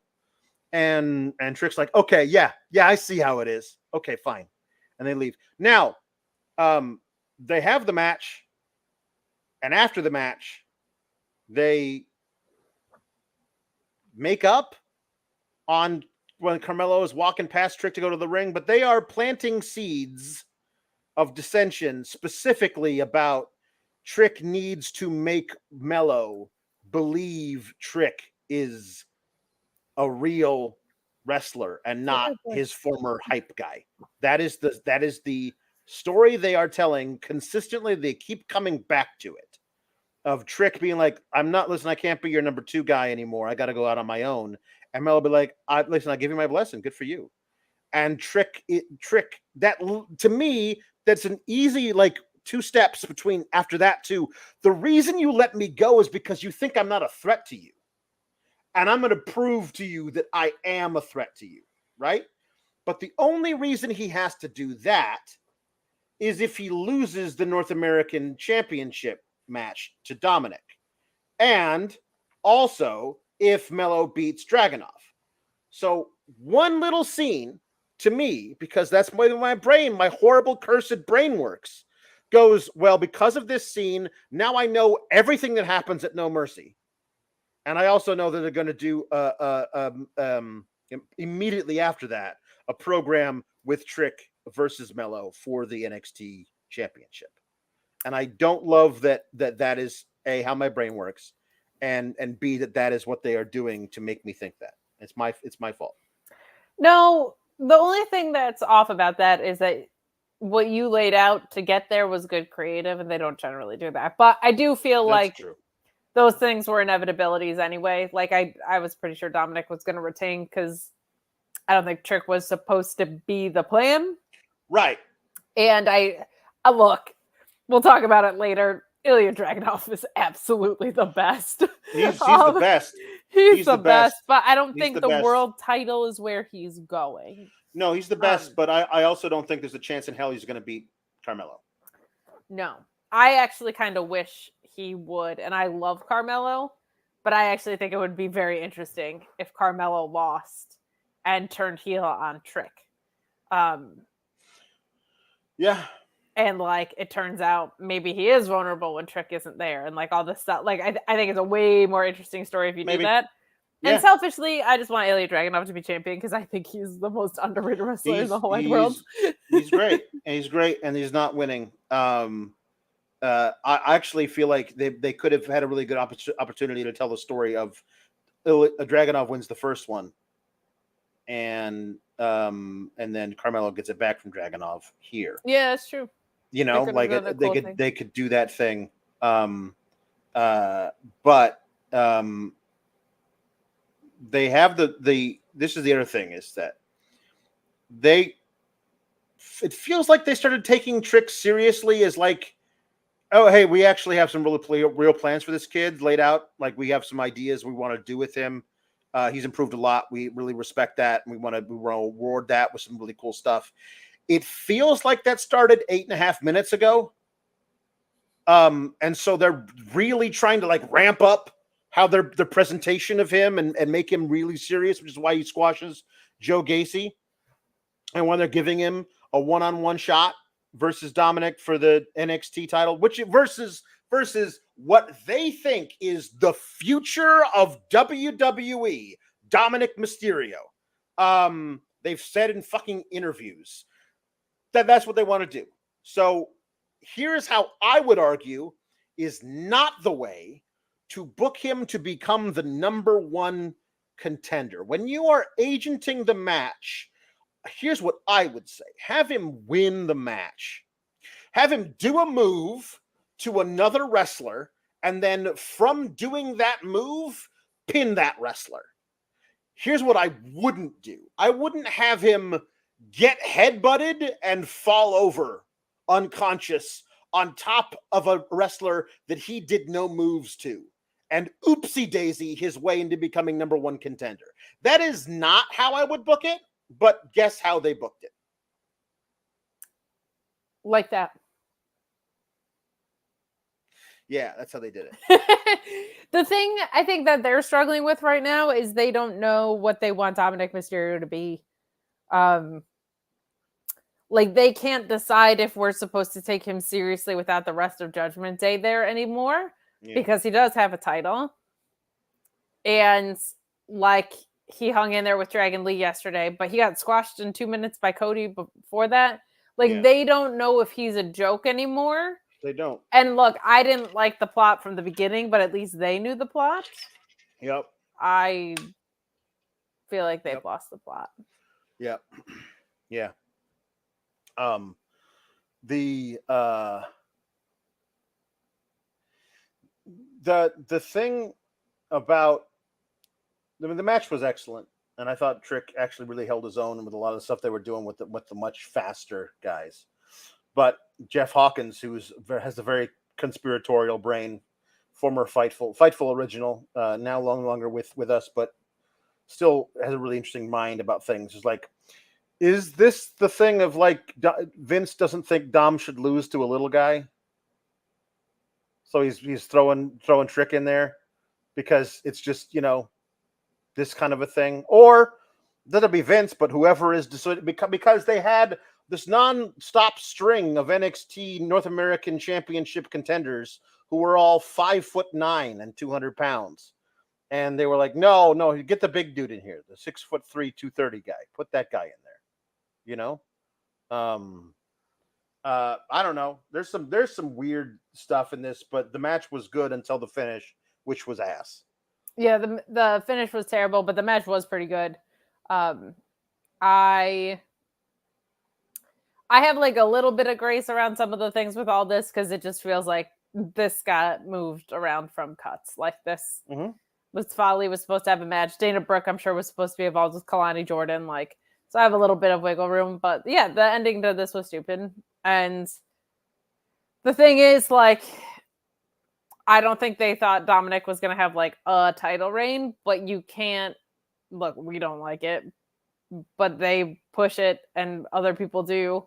You have to have a what's next for that guy thing if he's going to drop the title. And I don't think they know what that is yet. Probably until Santos Escobar and Ray have their match.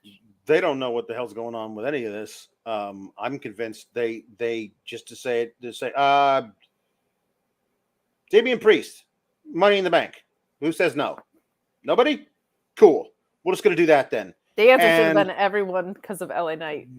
Nobody has any clue what that cash in is going to look like right now.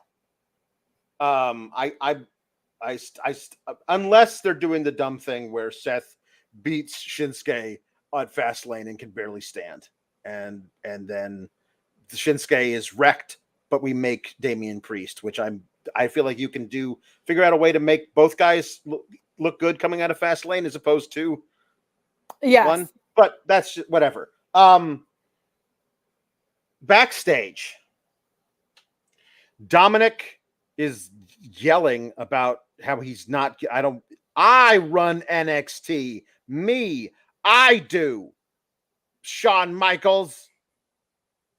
No, you don't. You weren't here 3 months ago. You don't run NXT. Like you and the Judgment Day say that you run Raw. Do you run both shows? Whatever. Anyway, he says I run NXT and Shawn Michaels can't do anything about it. So then Dragon and I'm gonna beat Trick Williams just like I beat and embarrassed Dragon Lee last night.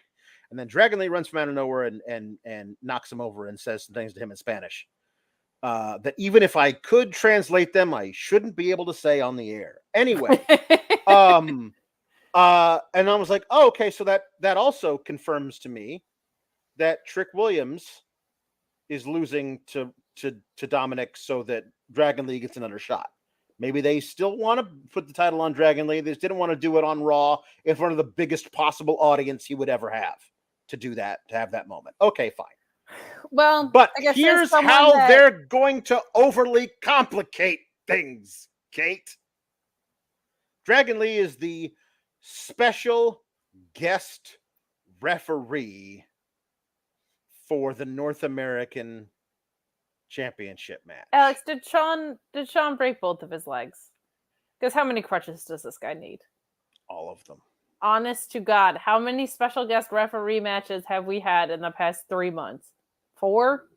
Yeah. Too many. I hate special guest referees. HBK's been a special guest referee, I think, more than any other superstar in history. Jeff Jarrett. Maybe Jeff Jarrett. Maybe. But when Sean was an active competitor, he was the special guest referee for a lot of matches. And he came back and did it later after he retired. But he just loves it. So here's what's going to happen. Dumb.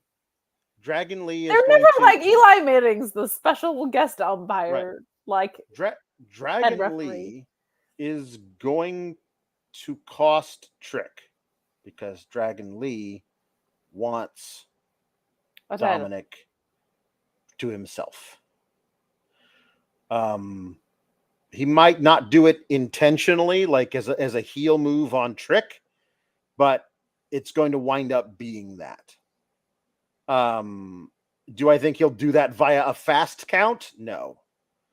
But it's going to be I don't know. Fast count. Like the Tracy Chapman song. This is so bad.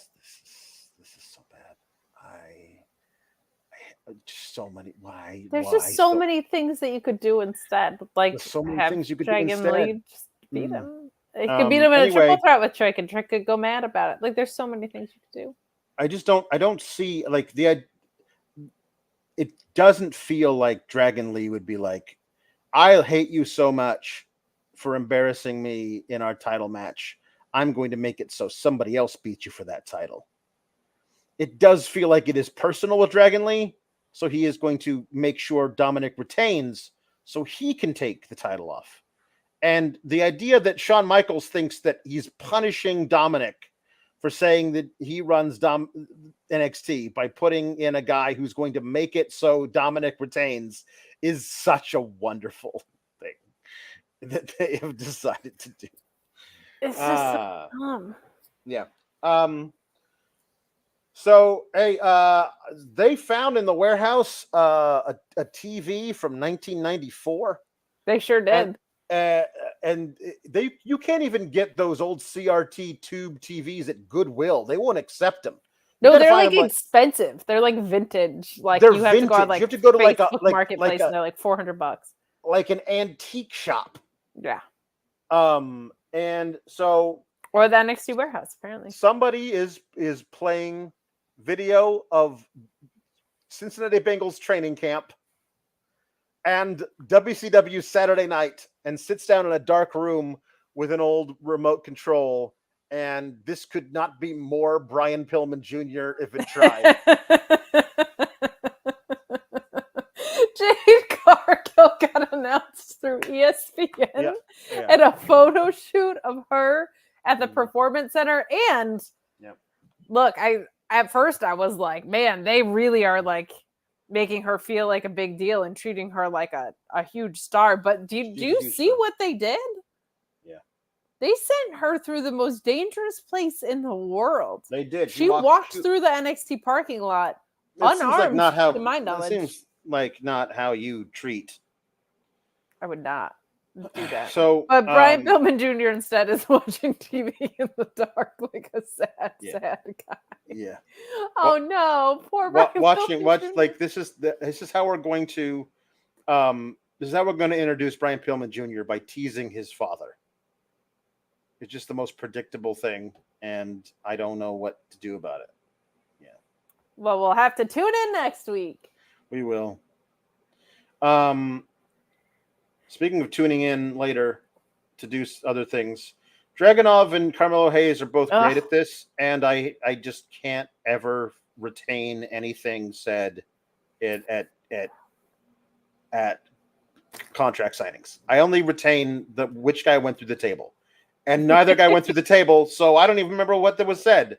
I know each guy believes they're going to win, and I know that they laid out all their reasons for why they really want to fight each other. But I remember what those reasons are beyond, I believe I will be a better champion than you. Well, because I don't know if you know this, but Carmelo doesn't have Trick in this corner this time. That's true. I don't really remember what Ilya Dragunov said, but I was mesmerized by every word. I don't know how that happens. Like, I don't have a huge takeaway, but I was like, you're the greatest wrestler that ever existed. Every time this guy is on screen. You are there is something about it, and I am so captivated by you that I cannot retain anything that you are saying. It is absolutely a thing. Yeah, exactly. Yep. So because basically it's almost like, I know I said like we could have an Eddie Kingston calendar with days, but like mostly Eddie Kingston says, I'm gonna kick your ass and here's why. Ilya Dragunov kind of is like, I'm gonna violently beat you to death and here's why. Like, so when it's like that thing where all of the promos are the same, but they're also completely unique somehow, because it's like the and here's why thing is phenomenal and wildly specific. Right. But Ilya's just great at this. Like, I think there's a lot. They've made this story work. Like, him not having Trick makes him vulnerable, and you don't want to be vulnerable to a guy like Ilya Dragunov. Like, that's scary. So, I like this. I like it a lot. I don't like contract signings, but I like Ilya Dragunov so much. I do. And God, Carmelo's so good, man. Like, everything is just so... Yeah, he's great. And when they do get to Trick and Carmelo, like, those promos are going to be amazing, because he's just the most easy going to listen to guy. Like, he's so great at this. So, that wasn't the last thing that happened on the show. No, it was not. There was a brawl that started backstage between Braun Breaker and Baron Corbin. And there was a lot of brawls between those two men tonight. And they fought outside and ruined a rent-a-car. That's too bad. I hope they got the insurance. And then they fought into the building. And then Baron Corbin threw a full fire extinguisher. Yeah, he did. Barely missed Braun Breaker, and even more barely missed the camera. And Braun speared him through a piece of cardboard that was supposed to represent the wall of HBK's office, because it went right into HBK's office. And is it weird to me? Like, you know how thin that wall, it looked like when the football players run through a big banner at a football game.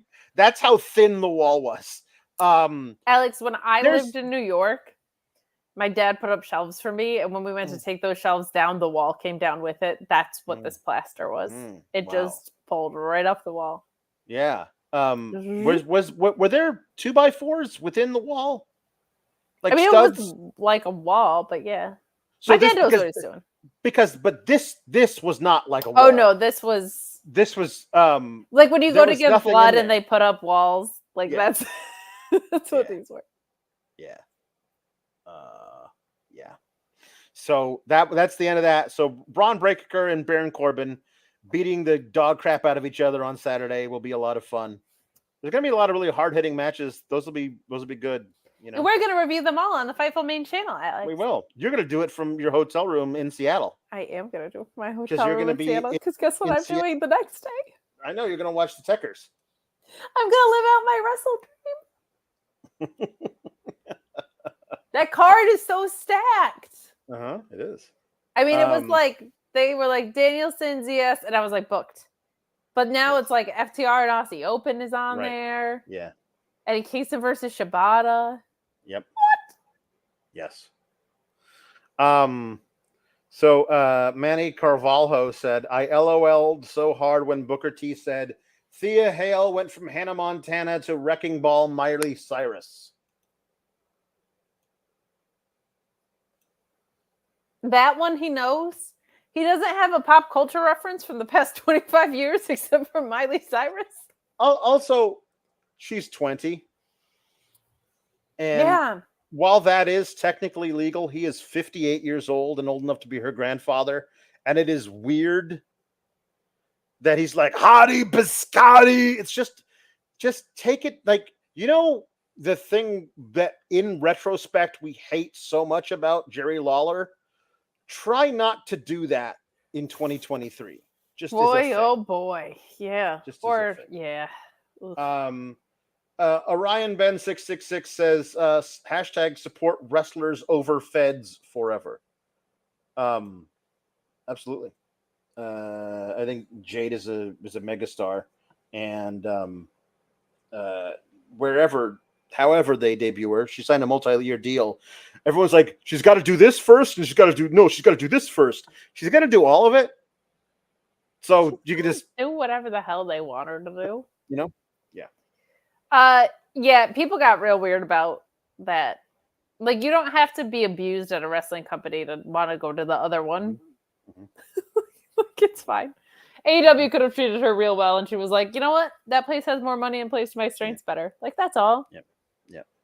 You ever leave a job because the other opportunity's better? It's just that. Yeah. Luis says, what about Miles Bourne?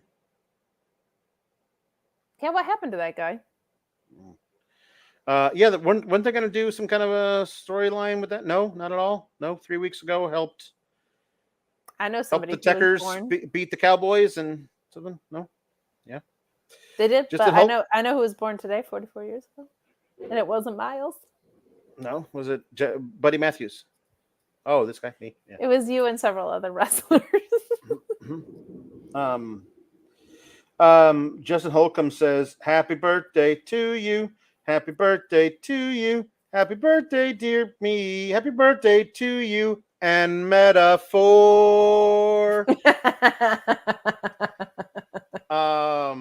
Okay, here we go. Happy birthday stuff to me. Some more of these because we've got a lot of these. Alpha Bill says, Alex, you are an adequate version of you. Thank you, Bill. Meet Norma says, oh, SGS, you must dare to be sour. Golf clap for your mediocre sour host and feel the sour. It's a birthday. Yes, it is. Thank you so much. I miss Biggie. Me too. Henry the Casey says, happy birthday, Alex. The Sour Graps motto's first half is correct. Everything is terrible, at least on Tuesdays. Keep on existing and being better at your job than Dominic is at his. Well, that is a low bar, but I hope to clear it most days.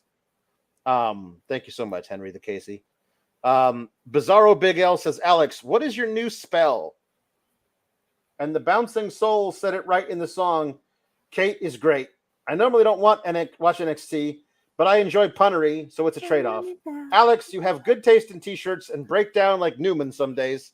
Ribbon the boys. Shout out to the Bouncing Souls reference. Not like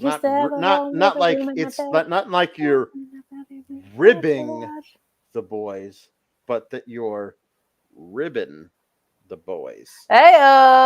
Yeah, that's a good one. Feeling Dreepy says, Alex, while I don't always agree with everything you say, I do enjoy your willingness to tell other people why they're wrong and always stick to your guns about your opinions. You will forever hate Chris Jericho and Darby Allin. They've never done anything right. No, that's true. And your willingness to tell everybody when you have changed your mind. Yes, I will. Yes, I will change my mind on things. Not about Darby or Chris Jericho, probably, but about other things. Sure. Tom Avelli says, you tried and you failed. The lesson is never try. That's right. Isn't that a Simpsons thing? Yes, it is. Look at me knowing my Simpsons thing. Yeah, you're very good. Very good. Okay.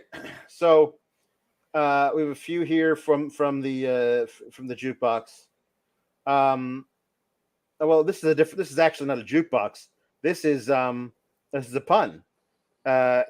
Electric Mayhem says that Tony Storm would sing "Happy Birthday to Shu."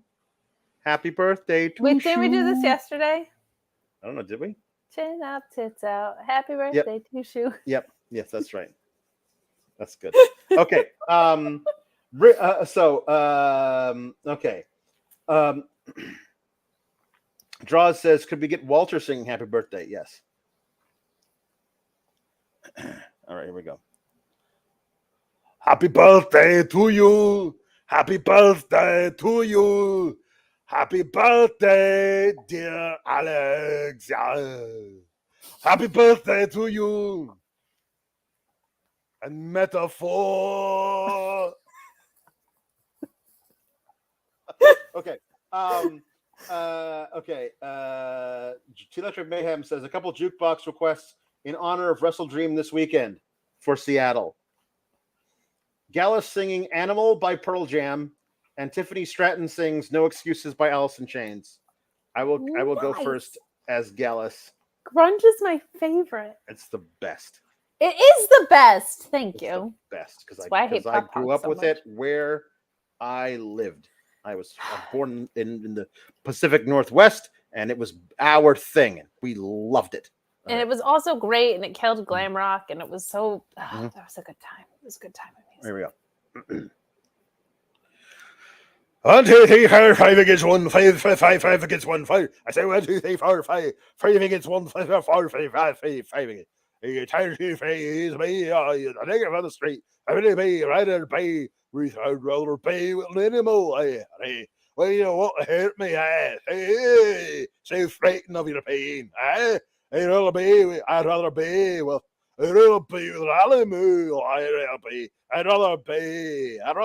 with an animal. 5 against 1. See, I'd rather be with an animal. And then be with an animal. I'd rather be with an animal. Thank you. No, Amdar, if you want it to be 5 against 1, I'm right here. I'm just saying. Ramo, I did not get the play button today. It's not get the play button today. As soon as I will do a full unboxing the next time we have an episode, I will do it. I will do it on this. I will not do it on a different episode. I will do it on Tuesday. On the main on Tuesday. Mm-hmm. Will you rank your Grunge Big Four, please? Go. That's hard. It is really hard. Okay, not because they're bad, but just because of my own personal preference and how much I listened. Nirvana is 4th. Me too. That's so funny because they're the ones that kind of like got it going. Right. Pearl Jam's number 1. Oh, interesting. Okay. Because I listened to 10 and Versus and sure. Animal, and like just 10 and Versus. I listened to. I ended up, just if it was possible to wear out a CD, I did with those two, and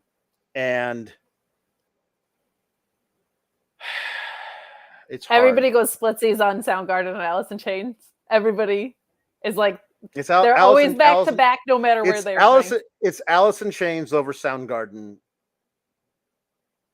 just because of the versatility of Alice in Chains to me.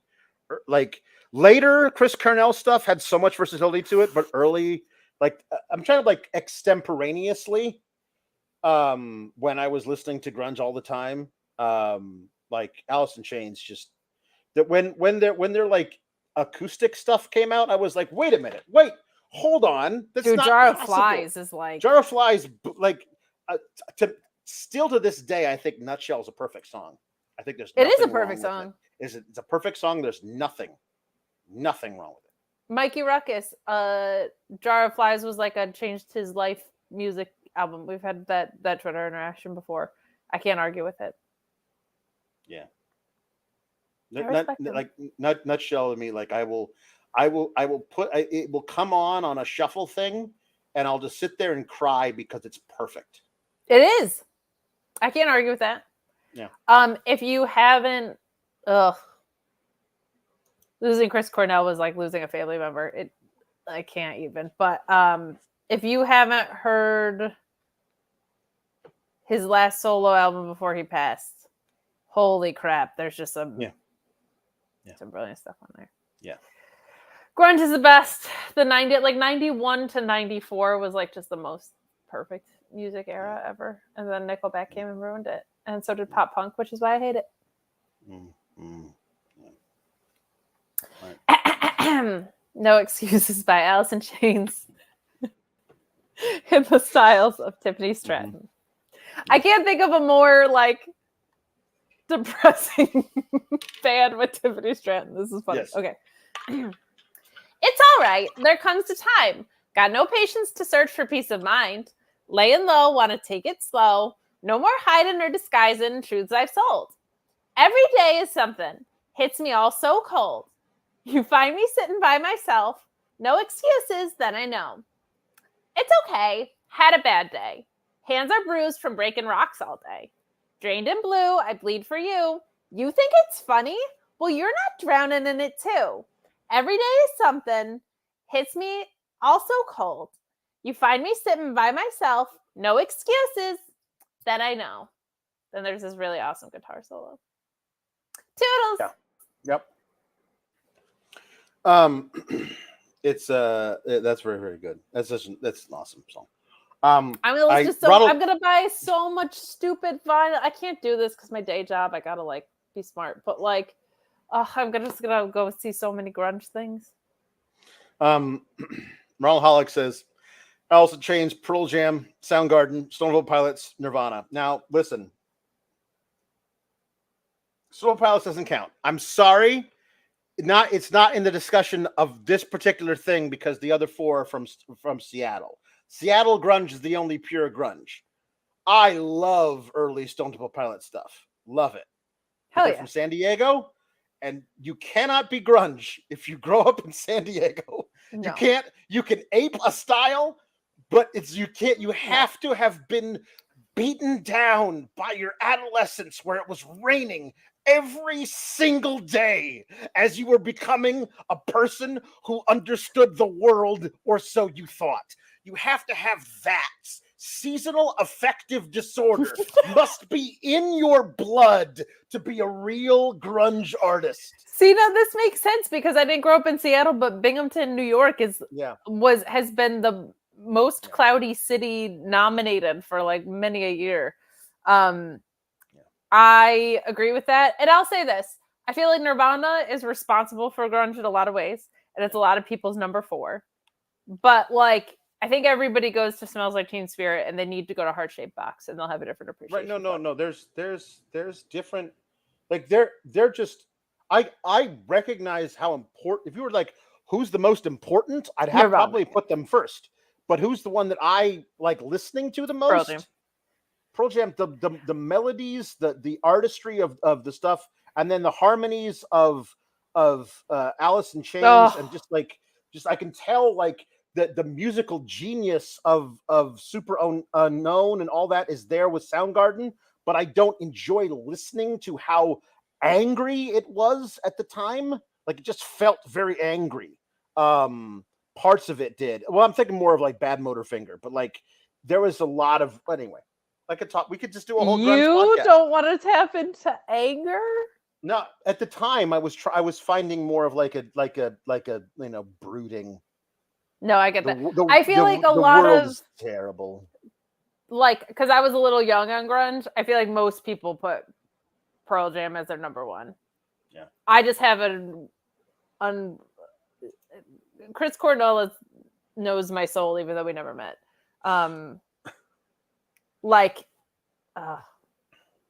Anyway. Yeah. Slaves and Bulldozers is like one of the greatest musical vocal performances of all time, and Outshined is like the best song I've ever read.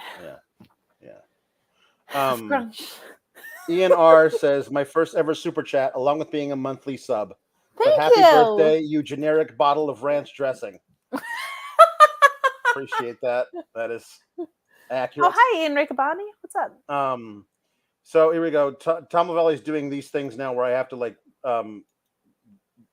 read literature as Tony D'Angelo. That is a weekly thing now. So here we go. This is The Wasteland by T.S. Eliot. This is also his birthday, as read by Tony D'Angelo. April is the cruelest month, breeding lilacs out of the dead land, mixing memory and desire, stirring dull roots with spring rain. Winter kept us warm, covering earth in forgetful snow, feeding a little life with dried tubers. Summer surprised us, coming over to Starnbergersy.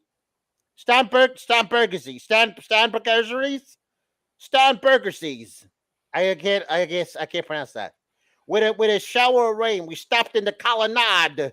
We went on in sunlight into the Hofgarten and drank coffee and talked for an hour.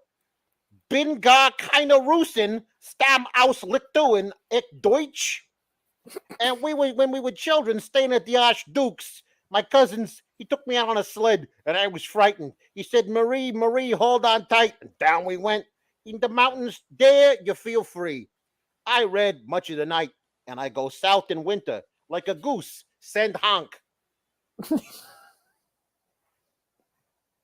And Deutsch got me. Taylor Command says, love this discussion. You guys rule. Sorry, I got you off track a bit. Dude, listen, you never apologize for bringing up grunge to me under any circumstances, unless those circumstances are, I do not like grunge. Because I'll beat you up and take your lunch money. It's funny because I think Black Hole Sun might be my favorite song of that era. A lot of people, I feel like, have that. Song? My favorite song is different than my favorite artist from that era. There you go. Okay, Ryan Ben wants Ricky Rainbow singing September by Earth, Wind, and Fire. And now the test is, can we get the wig on over the hat? Ooh. Did you hear that it's not Sleepless in Seattle, but it's Submissions in Seattle? That's good. I'm very excited. Oh, it looks good. Yeah, it looks actually pretty good. Fancy. Mm-hmm. Let's see if we can stay up there. Hold on. It's kind of perched. All right, here we go. Hello. Hi, Ricky. Hello, everyone. I'm here. I'm going to sing this song or recite it. Hello. Do you remember the 21st night of September? I do. Love was changing the minds of pretenders while chasing the clouds away. Our hearts were ringing in the key that our souls were singing as we danced in the night. Remember how the stars stole the night away. Oh, hey, say do you remember, body, dancing in September, body, never was a cloudy day.